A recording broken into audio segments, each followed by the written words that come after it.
إن الله وملائكته يصلون على النبي يا أيها الذين آمنوا صلوا عليه وسلموا تسليما۔ الصلاة والسلام اور بڑی ہی فضیلتیں رکھتے ہیں۔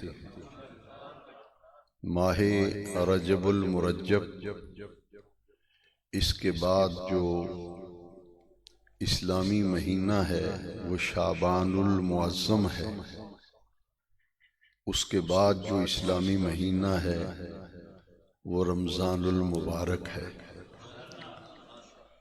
یہ تین مہینے آپس میں جڑے ہوئے ہیں، متواتر اور مسلسل بالترتیب۔ یہ تین مہینے خوش نصیب اہل ایمان کو نصیب ہوتے ہیں۔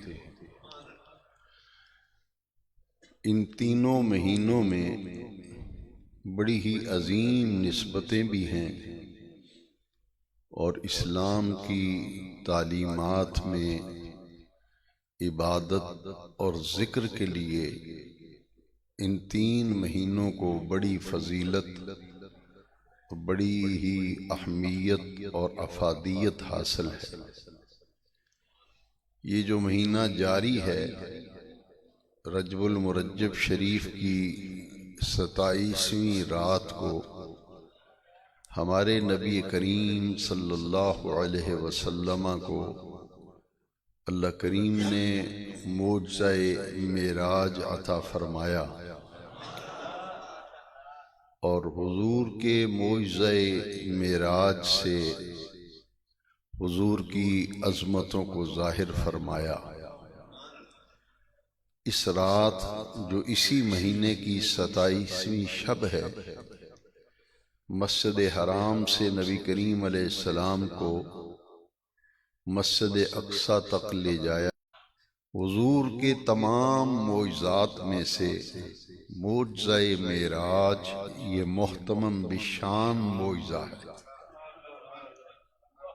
آسمانوں کی سیر، جنت کی سیر کرائی گئی، دوزخ میں عذاب کی کیفیات کا اس رات حضور کو مشاہدہ کرایا گیا، اور حریم خلوت میں بلا کر دیدار بھی عطا کیا، اور اپنے محبوب کریم علیہ السلام کی امت کے لیے نماز کا تحفہ بھی عطا کیا۔ اس مہینے میں یہ خاص بات جو ہے، یہ شان معراج ہے، معجزہ معراج ہے۔ اور پھر اس مہینے میں اسلام کی تاریخ بتاتی ہے، مسلمانوں کے معمولات میں یہ شامل ہے کہ اکثر و بیشتر لوگ اس مہینے کو اپنی زبان میں زکوٰۃ کا مہینہ کہتے ہیں، اس لیے کہ امت میں یہ معمول تھا کہ وہ رجب شریف کے مہینے میں اپنے مال کا حساب و کتاب کر کے، زیورات کا حساب و کتاب کر کے اللہ کے راستے میں اس مہینے میں زکوٰۃ نکالتے تھے۔ اس لیے عوام میں یہ مشہور ہو گیا کہ یہ زکوٰۃ کا مہینہ ہے۔ مگر یہ بات نوٹ کر لینی چاہیے کہ شرعی اعتبار سے کوئی ایک مہینہ زکوٰۃ کے لیے مقرر نہیں کیا گیا۔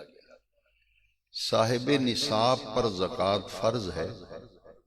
جب بندہ صاحب نصاب ہو تو جس مہینے اور جس تاریخ کو وہ صاحب نصاب بنتا ہے، وہ تاریخ نوٹ کر لے، اور ہر سال اسی تاریخ پر حساب کتاب کر کے وہ اپنے مال کی زکوٰۃ نکالے۔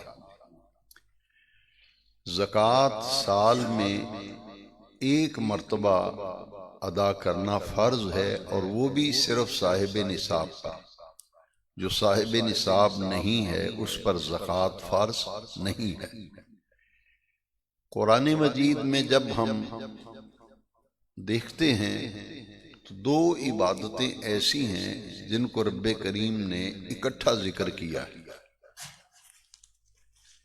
ان دو عبادتوں کی اہمیت کا اندازہ اس بات سے لگا لیں، ان تمام آیات قرآنی سے یہ بات معلوم ہوتی ہے کہ اللہ رب العزت نے نماز کے بعد جس عمل کا درجہ رکھا ہے وہ زکوٰۃ کا عمل ہے۔ اسے بھی آپ جوڑا سمجھ لیں، اقیموا الصلاۃ وآتوا الزکوٰۃ۔ قرآن مجید میں آپ کو بہت سے مقامات پر اکٹھا ذکر ملے گا، اقیموا الصلاۃ وآتوا الزکوٰۃ، اقیموا الصلاۃ وآتوا الزکوٰۃ۔ اس کا ترجمہ اور معنی یہ ہے کہ صحیح ادا کرو نماز اور بر وقت ادا کیا کرو زکوٰۃ۔ تو معلوم یہ ہوا کہ ہمارا دین ہمیں یہ سکھاتا ہے، تعلیم دیتا ہے کہ نماز کے بعد جس عبادت اور جس عمل کا درجہ ہے وہ زکوٰۃ کا عمل ہے۔ زکوٰۃ کا جو لفظی معنی ہے وہ میرے تمام دینی بھائیوں کو معلوم ہونا چاہیے۔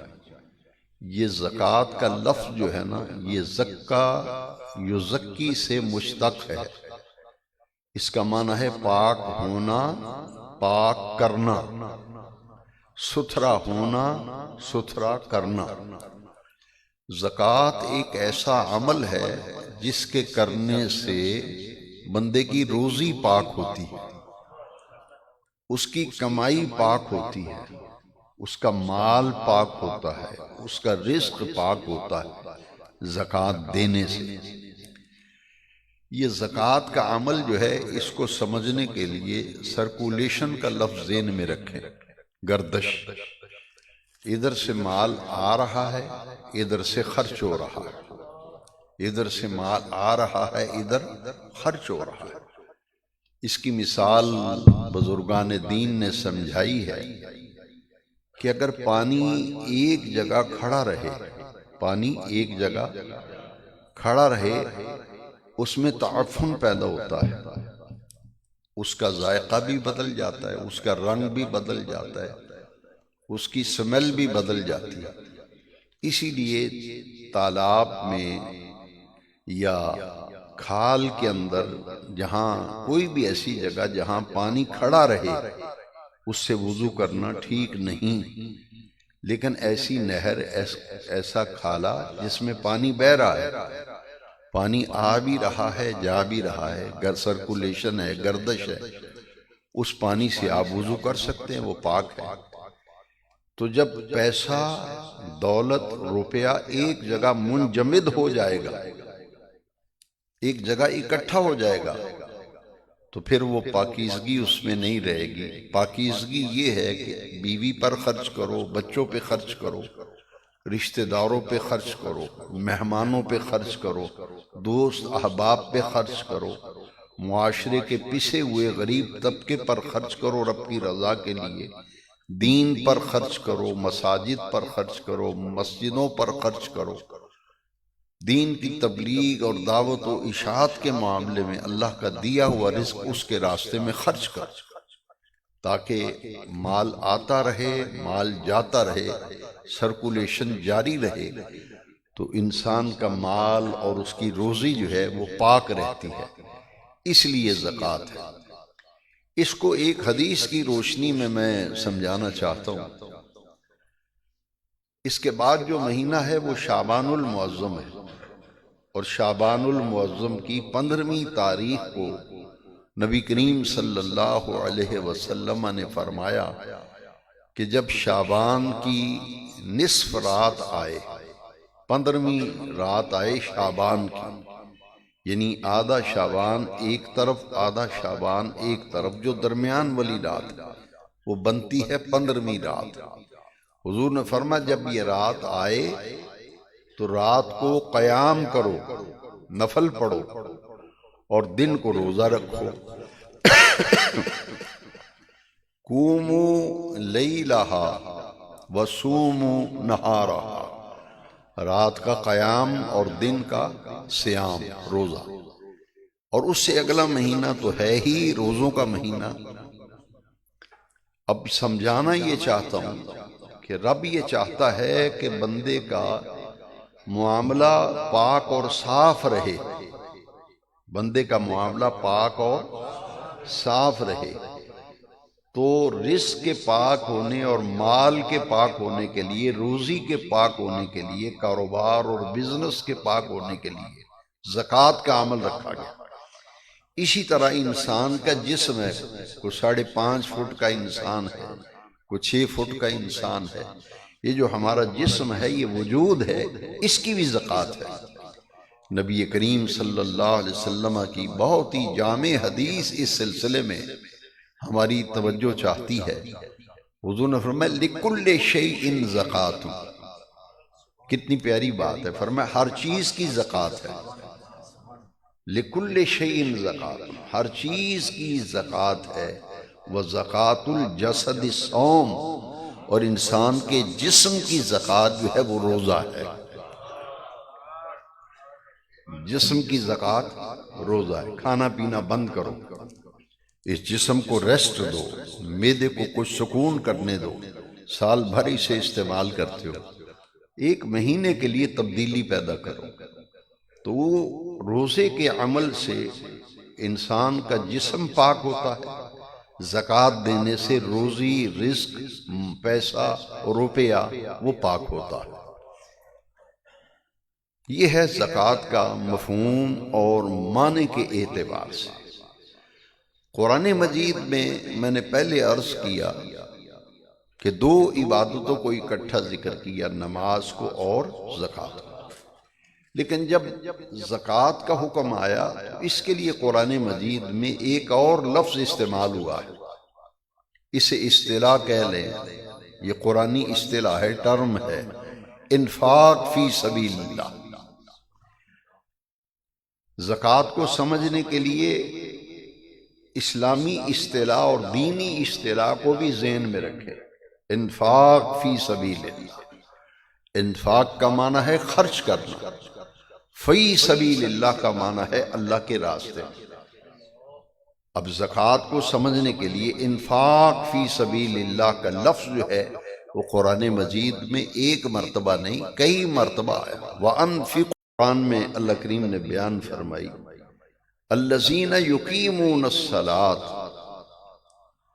کہ یہ وہ لوگ ہیں جو صحیح ادا کرتے ہیں نماز، وَمِمَّا رَزَقْنَاهُمْ يُنْفِقُونَ۔ یہ لفظ بڑے پیارے ہیں کہ ہم نے انہیں جو رزق دیا ہے، ہم نے انہیں جو رزق دیا ہے، جو کچھ عطا کیا ہے، وہ اس میں سے خرچ کرتے ہیں، اس میں سے خرچ کرتے ہیں۔ کیونکہ پیسہ نکالنا بڑا مشکل کام ہے۔ جب انسان کا پیسہ ایک دم سے نکلتا ہے ہاتھ سے، اس کا دل پکڑا جاتا ہے، وہ اتنے پیسے جا رہے ہیں۔ تو اللہ کریم نے کتنے پیارے طریقے سے اور حکمت بھرے انداز میں بیان کیا کہ یہ جو تم پیسہ نکال کر میرے راستے میں خرچ کر رہے ہو، یہ تو دیکھو یہ تم نے دیا کس نے ہے۔ ذرا غور کریں، کہہ رہا ہے کتنی پیاری بات ہے۔ وَمِمَّا رَزَقْنَاهُمْ، اس چیز میں سے ہم نے جو انہیں رزق دیا ہے، يُنْفِقُونَ، وہ خرچ کرتے ہیں۔ بے نیاز رب نے فرمایا کہ زکوٰۃ جب دو، غریب غربے کی خدمت کرو، محتاجوں کی مدد کرو، ضرورت مندوں کی ضرورتیں پوری کرو، بیماروں کا علاج پہ خرچ کرو، بچوں کی تعلیم پہ خرچ کرو، اپاہج اور معذور لوگوں کا خیال کرنے کے لیے خرچ کرو، تو یہ ذہن میں رکھنا کہ یہ دیا کس نے ہے جو تم خرچ کر رہے ہو۔ یہ دیا کس نے؟ فرمایا ہمارا دیا ہوا ہے، ہمارے ہی راستے میں خرچ کرو، ہمارا دیا ہوا ہمارے راستے میں خرچ کرو۔ اس بات کے لیے میں 28ویں پارے میں سے سورہ منافقون کے آخری رکوع کی ایک آیت جو ہے، میرے نزدیک جہاں تک میں نے قرآن مجید میں غور و فکر کیا اور مطالعہ کیا قرآن مجید کا، میں اس نتیجے پر پہنچا ہوں کہ قرآن مجید کا یہ مقام زکوٰۃ کے نظام کو سمجھنے غریبوں، محتاجوں، مسکینوں، فقیروں، بیوہ عورتوں، یتیم بچوں، ضرورت مندوں پر اور دین پر اللہ کے راستے میں خرچ کرنے کی اہمیت کو جس طرح اس آیت میں سمجھایا گیا ہے وہ کمال درجے کا نقطہ ہے۔ انسان جب فوت ہوتا ہے تو جتنا اس کے پاس پیسہ گھر میں پڑا ہو، بینک میں پڑا ہو، جتنی بھی کمائی ہے اس کی، آنکھیں بند ہو جائیں گی تو وہ کمائی کون کھائے گا؟ جی، اولاد، وارث کھائیں گے۔ ہم قبر میں جا کے بھگتیں گے کہ کیسے کمایا، کیسے اکٹھا کیا، وہاں ہم بھگتیں گے، بچے ہمارے عیش کریں گے۔ آپ کی کمائی پر آپ کی اولاد عیش کرے گی۔ اس لیے اس مقام کو میں سمجھتا ہوں کہ بڑے غور سے آج کے جمعے کے بیان میں سمجھیں۔ وَأَنفِقُوا مِمَّا رَزَقْنَاكُمْ کو اگر سمجھنا ہے تو سورہ منافقون 28واں پارہ ہے، اس کے آخری رکوع کی آیت ہے۔ یا ایھا الذین آمنوا، اے ایمان والو، لا تلہکم اموالکم ولا اولادکم عن ذکر اللہ، اے ایمان والو، تمہارے مال اور تمہاری اولاد تمہیں اللہ کے ذکر سے غافل نہ کر دے۔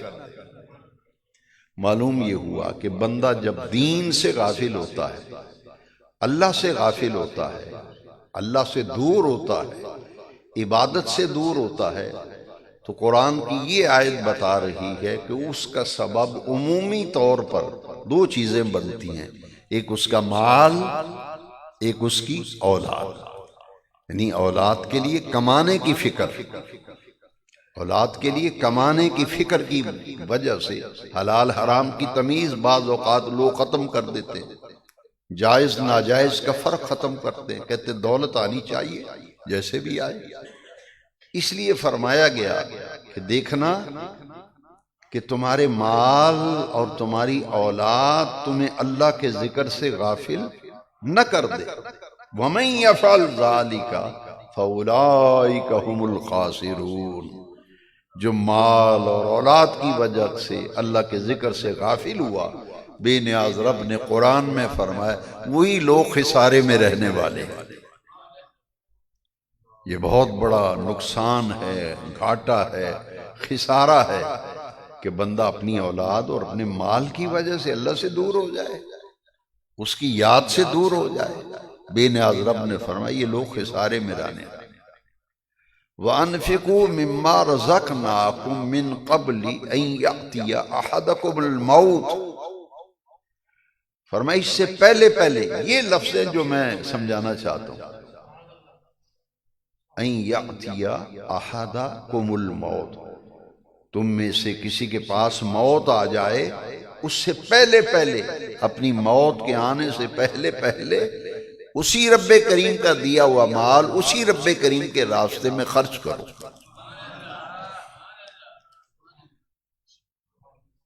من قبل ان یأتی احدکم الموت، موت آنے سے پہلے اپنے ہاتھ سے خرچ کرو۔ ہمارے پنجاب کے اندر اگر کسی آدمی کوئی موٹر سائیکل سے گر جائے یا اس سے کوئی ٹریجڈی ہو جائے، کوئی چھوٹا موٹا حادثہ سانحہ پیش آ جائے اور آدمی بچ جائے، آدمی موٹر سائیکل سے گرا ہے، سر میں چوٹ نہیں لگی، ہڈی بچ گئی، چھوٹی موٹی خراشیں چوٹیں، تو لوگ پتہ ہے کیا کہتے ہیں؟ کوئی حادہ دیتا کم آ گیا، کہتے ہیں نہیں؟ کہتے کوئی حادہ دیتا۔ اس میں ساری بات بیان کی گئی کہ اللہ کی راہ میں خرچ کرنے کا اتنا نفع ہے کہ آدمی مصیبتوں سے بچ جاتا ہے۔ ہڈی ٹوٹنے سے بچ گئی، موٹر سائیکل سے گرا ہے، سر میں چوٹ نہیں لگی، خراشیں لگی ہیں، ٹھیک ہو جائیں گی، کوئی بات نہیں، ہفتہ علاج کریں گے، لیکن کسی بڑی پریشانی سے اللہ نے بچا لیا، اور وہ بچا ہے صدقہ اور خیرات جو آدمی کرتا ہے۔ اس کے ضمن میں یہ بات آپ ذہن میں رکھیں بات تو ہم زکوٰۃ کی کر رہے ہیں، لیکن اس کے ضمن میں اور ذیل میں دو چیزیں آتی ہیں، ان کو اٹیچ کرنا ہوگا ساتھ، ایک صدقہ، ایک خیرات۔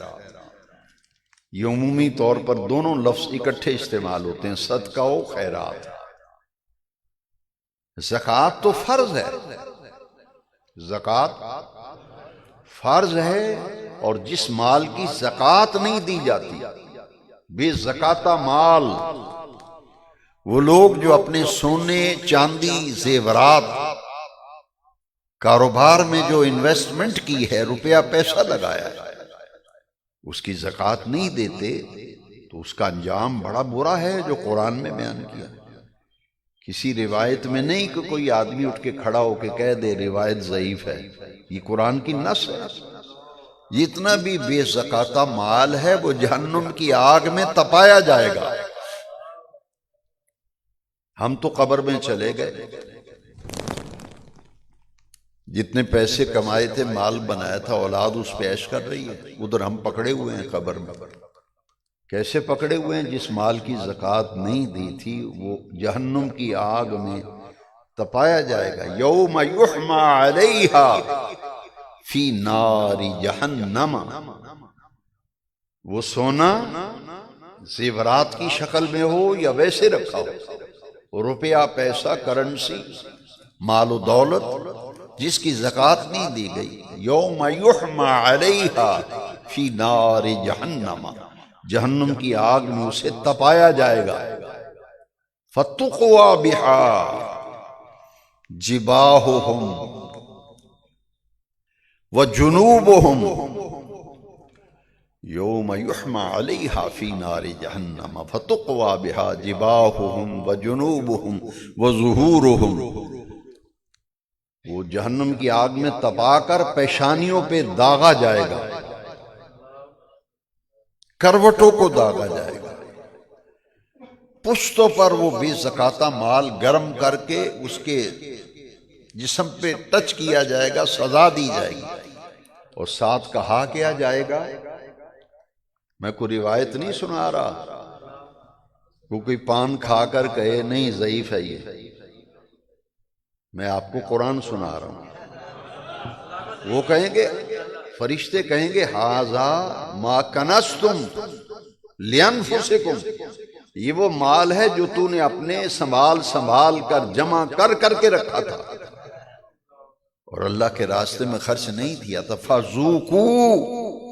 فذوقوا کا لفظ ہے قرآن میں، اب مزہ چکھ، فذوقوا ما کنتم تکنزون، جو تم مال زکوٰۃ نہیں دیتا تھا، جمع کر کے رکھتا تھا، سمیٹ کے رکھتا تھا، اللہ کے راستے میں نکالتا ہی نہیں تھا، ہوائی نہیں لگواتا تھا، اللہ کے راستے میں خرچ نہیں کر، اب مزہ چکھ کہ جس مال کی زکوٰۃ نہیں دی گئی اس کا مزہ کیا ہے، اب لے مزے۔ فذوقوا ما کنتم تکنزون، قرآن کی آیت، یہ تو ہے فرض، زکوٰۃ فرض ہے، لیکن صدقہ فرض، خیرات فرض، وہ کیا ہے؟ نفل، مستحب۔ کئی لوگ نماز کے اندر نفل چھوڑ دیتے ہیں، نہیں پڑھتے، بڑی ڈٹائی ہو گئی کہ سنتیں چھوڑ رہے ہیں، نفل چھوڑ رہے ہیں۔ اس لیے اس نقطے کو ذرا سمجھیں کہ زکوٰۃ تو ہو گئی فرض، کوئی آدمی صدقہ نہ دے اور کہے یہ تو نفل ہے، خیر ہے، نہ بھی دیا تو خیر ہے، مستحب ہے نہ بھی کیا تو خیر ہے، خیر نہیں ہے، خیر، کیونکہ حضور کی دو حدیثیں سن لو، نبی کریم علیہ السلام نے فرمایا اپنے بیماروں کا علاج صدقے سے کیا کرو۔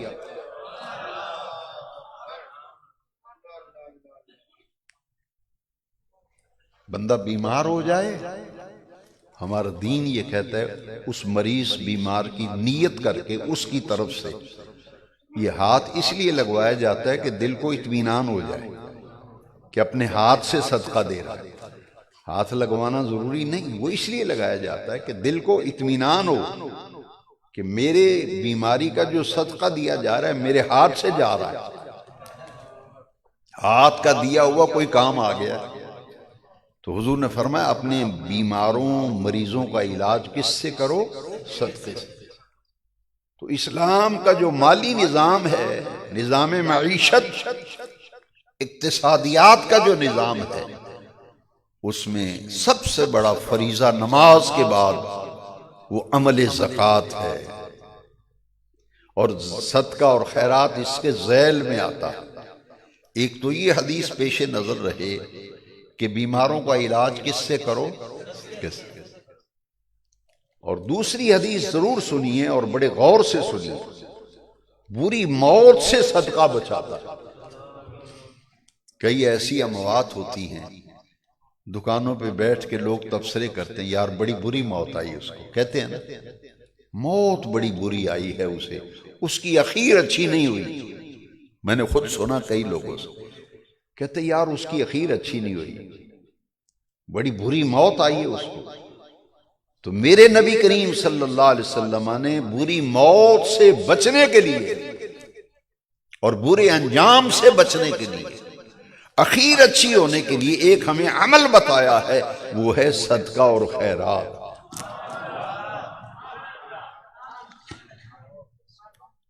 صدقہ اور تنگ دلی سے اگر صدقہ کریں گے تو اس کا کوئی فائدہ نہیں، تنگ ہو کے اگر خدمت کریں گے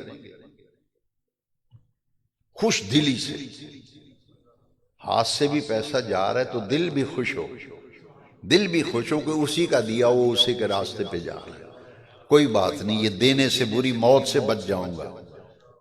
پھر آسمانی زمینی آفات و بلیات، کچھ ایسی بلیات ہیں، آفتیں ہیں جو آسمانی ہیں، جیسے آپ دیکھتے ہیں کہ سیلاب آتا ہے، سیلاب کی نظر بندے بہہ جاتے ہیں، مکان گر جاتے ہیں، طوفان آتا ہے، آندھیاں آتی ہیں، آسمانی بجلی گرتی ہے، انہیں کہتے ہیں آسمانی آفات و بلیات۔ کچھ زمینی جیسے زلزلہ وغیرہ آتا ہے، تو آسمانی اور زمینی آفات و بلیات سے بچنے کے لیے بھی نبی کریم علیہ السلام نے جو ہمیں علاج اور عمل اور حل بتایا ہے وہ ہے صدقہ اور خیرات۔ تو یہ فرض تو نہیں ہے لیکن دیں۔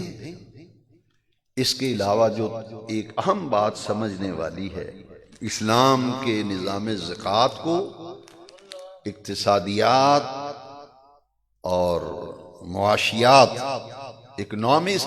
اکنامکس کو اگر آپ دیکھیں اور پڑھیں تو یہ بات سمجھ میں آئے گی کہ دین اسلام نے انسانیت کے لیے ایسا معاشی اور اقتصادی حل بتایا ہے کہ امت کے امراء سے، امیر لوگوں سے پیسہ لیا جائے اور امت کے غرباء پہ خرچ کیا جائے، ضرورت مندوں کی ضرورتوں کو پورا کیا جائے۔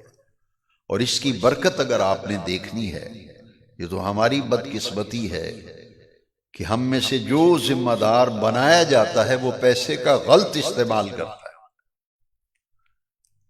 زکوٰۃ کمیٹیاں تو بنی، بڑے بڑے لوگ چیئرمین بنے، چیئرمین زکوٰۃ کمیٹی، لیکن افسوس کہ وہ زکوٰۃ مستحق لوگوں تک پہنچ ہی نہیں سکی۔ وہ رشتہ داروں میں، سجنوں بیلیوں یاروں میں زکوٰۃ بڑھتی رہی، نتیجہ یہ نکلا کہ غریب روٹی کے لیے ترس رہا ہے، امیر سے امیر تر بندہ ہو رہا ہے، امیروں کو زکوٰۃ مل رہی ہے۔ لیکن اگر نظام زکوٰۃ کو من و عن شریعت کے تقاضوں کے مطابق اگر رائج کر کے، تو اس کا نتیجہ کیا نکلتا ہے؟ اگر اس بات کو سمجھنا ہے تو حضرت عمر بن عبدالعزیز رحمت اللہ تعالی علیہ ورضی اللہ تعالیٰ عنہ، ان کے دور حکومت میں دیکھ لیجیے، حکومت کے کارندے زکوٰۃ لے کر چوک میں کھڑے ہو کر اعلان کرتے تھے چوکوں میں کہ اتنے بجے سے اتنے بجے تک، صبح سے ظہر تک، ظہر سے عصر تک، فلاں چوک میں، فلاں بازار میں زکوٰۃ بٹے گی، تقسیم ہوگی، جس نے زکوٰۃ لینی ہے وہاں آ کے زکوٰۃ اپنی وصول کر لے۔ وہ عمال زکوٰۃ کے تھیلے بھر کے لے جاتے تھے تقسیم کے لیے، شام کو اسی طرح تھیلا بھرا ہوا واپس لے آتے تھے۔ تو آپ نے فرمایا کہ بھائی تمہیں تو زکوٰۃ کے پیسے دیے تھے، بانٹ کے آؤ، تقسیم کرو، تم واپس لے آئے ہو۔ انہوں نے کہا جی اعلان پہ اعلان کیا ہے، کوئی زکوٰۃ لینے والا ہی نہیں ملا۔ زکوٰۃ لینے والا کیوں نہیں ملا؟ کیوں نہیں ملا؟ اس لیے کہ جس کو کہتے تھے کہ زکوٰۃ بٹ رہی ہے لے لو، تو لوگ آگے سے جواب دیتے تھے ہم خود زکوٰۃ دیتے ہیں، ہم کیوں لیں؟ ہم تو خود زکوٰۃ دیتے ہیں تو ہم کیسے زکوٰۃ لے لیں؟ یہ اصل میں کچھ روح ہوتی ہے نظام کی۔ یہ ساری خرابیاں ہماری سوچ، ہماری فکر غلط ہو گئی، جس نے ہمیں تباہ کر دیا۔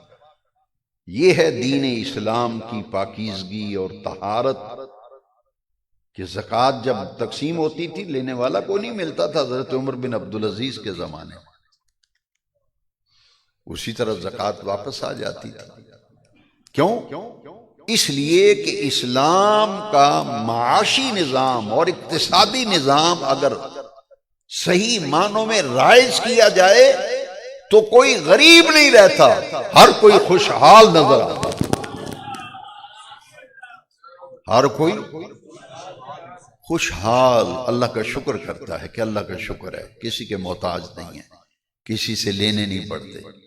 پھر بیت المال کا نظام تھا، یہاں بیت المال تو یہاں بھی بنے، لیکن اس کا عشر، میں خود ڈسٹرکٹ کمیٹی کا ممبر رہا ہوں، بیت المال کا میں نے ریزائن کر دیا تھا، کہ اس لیے کہ میں نے خود دیکھا کہ جتنی بدعنوانی وہاں ممبران کرتے ہیں، اس سے کہا، میں نے کہا میں تو اس کمیٹی میں نہیں چل سکتا۔ آپ دیکھیں کہ بیت المال کے جو پیسے لینے کے لیے لوگ آتے تھے وہ گاڑیوں پہ آتے تھے، ایک آدمی لینڈ کروزر پہ آ رہا ہے اور بیت المال سے پیسے لے رہا ہے قرضہ، کہ میں غریب آدمی ہوں، مجھے کچھ ہیلپ چاہیے۔ اس فارم فل کر کے اس میں سارے ممبر سائن کرتے تھے تو پیسے ملتے تھے۔ میں نے سائن کرنے سے انکار کر دیا، میں نے کہا اس کو پرسنلی میں جانتا ہوں، اس آدمی کو، امیر ترین بندہ ہے اور 50,000 قرضہ لے رہا ہے کہ میں غریب آدمی ہوں، میرا کاروبار کوئی نہیں۔ تو یہ بگاڑ ہم نے خود پیدا کیا۔ دین اسلام تو ایسا بابرکت نظام ہے، اسی لیے فرمایا کہ ہمارا دیا ہوا ہمارے راستے میں خرچ کرو، اور زکوٰۃ سال میں ایک مرتبہ فرض ہے۔ صاحب نصاب وہ ہوتا ہے جس کے پاس 7.5 تولے سونا یا 52.5 تولے چاندی، یہ الگ الگ ذرا سمجھنا ہے آپ نے۔ یا تو 7.5 تولے سونا ہو، اس سے کم ہو تو اس پہ زکوٰۃ نہیں، وہ صاحب نصاب نہیں ہے۔ اس لیے جو بڑے بڑے بزرگ تھے وہ 7 تولے سے زیادہ گھر میں سونا ہی نہیں رکھتے تھے، کہ اگر زکوٰۃ میں کچھ کمی بیشی ہو گئی تو پکڑے جائیں گے۔ 7.25 تولے رکھتے تھے، 7 تولے کہ حساب کتاب میں کمی بیشی ہوئی تو پکڑے لتر پڑیں گے، اتنی احتیاط کرتے تھے ہمارے آقا۔ چاندی 52.5 تولے یا 7.5 تولے سونا، سونا نہیں ہے تو چاندی دیکھیں 52.5 تولے۔ چاندی تو خیر بہت کم لوگ ہوں گے جن کے پاس ہوگی، زیادہ سونا زیورات کی شکل میں۔ یہاں پھر لوگ پوچھتے ہیں کہ وہ تو بیوی زیور پہنتی ہے، اس کی بھی زکوٰۃ ہے؟ میں نے کہا اسی کی تو ہے، اور کس کی ہے؟ وہ عورت پہنے نہ پہنے اس کی زکوٰۃ ہے، کیونکہ ملکیت ہے کہ نہیں اس کی؟ کیا اس کے پہننے سے اس کا زیور اس کی ملکیت سے نکل گیا؟ تو یہ کیا مسئلہ پوچھتے ہیں کہ جی جو زیور پہنا جائے اس کی بھی زکوٰۃ ہے؟ اسی کی تو ہے، اسی کی تو ہے۔ 40واں حصہ زکوٰۃ، کتنا؟ 100 کے 2.5 روپے بنتے ہیں غالباً، ہے جی؟ 40واں حصہ زکوٰۃ، وہ صاحب نصاب۔ لیکن ایک آدمی ہے اس کے پاس پیسے اور کرنسی جو ہے اس کا نصاب چاندی ہے، یہ مسئلہ اچھی طرح سمجھنا ہے۔ پیسے کتنے ہونے چاہیے کہ زکوٰۃ فرض ہو جاتی ہے؟ 52.5 تولی سنارے سے پوچھ لیں کہ آج چاندی کا ریٹ کیا ہے، فی تولہ جتنا ریٹ ہو 52.5 تولے چاندی کی رقم بنائیں، کتنی بنتی ہے؟ اتنے پیسے نقد کرنسی کی شکل میں اگر موجود ہیں تو اس پر بھی زکوٰۃ فرض ہے۔